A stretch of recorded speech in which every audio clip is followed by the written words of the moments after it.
Assalamu alaikum wa rahmatullahi wa barakatuhu. Barkanku da sake dawowa ajinmu na koyon lissafi. Yau muna son mu fara magana akan squares of numbers. Me ake nufi da squares of numbers? Aka ce me? The square of a number means the number multiplied by itself. Wato abin da ake nufi square na number yana nufin wannan number ya yi multiplying kansa sau biyu. Shi ake nufi da square of a number. Kamar yanzu a misali 2. Sai sa maka square a samansa. Ina nufin me? Shi wannan number ya yi multiplying kansa sau biyu.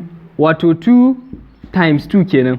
Idan na ce maka 5 squared, ina nufin shi wannan number 5 ya yi multiplying kansa sau biyu. Wato 5 times 5 kenan. Haka idan na ce maka 10 squared, ina nufin me? Shi wannan number 10 ɗin ya yi multiplying kansa sau biyu. Shi ne abin da ake nufi da square. So wannan a takaice shine square of a number. Sannan aka ce it is denoted by a small 2 called power or index. Shine wannan small 2 din da kuka gani a sama. Shine wannan 2 squared, 10 squared, 5 squared. Duk inda kaji an ce maka 5 squared, ina nufin 5 times 5 sau biyu. Idan na ce maka 15 squared, ina nufin 15 times 15 sau biyu. Shine abin da ake nufi da square. Shi wannan number 5 din ya yi multiplying kansa sau biyu. Ba wai 5 times 2 ba fa. A'a 5 times 5 shine abin da ake nufi.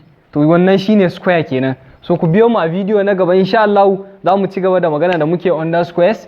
So kada ku manta idan ba ku yi subscribe YouTube channel din mu ba ku yi a ajin koyon lissafi da sauran platforms namu Facebook, Instagram da TikTok duka a ajin koyon lissafi sannan ku sharing. Mun gode.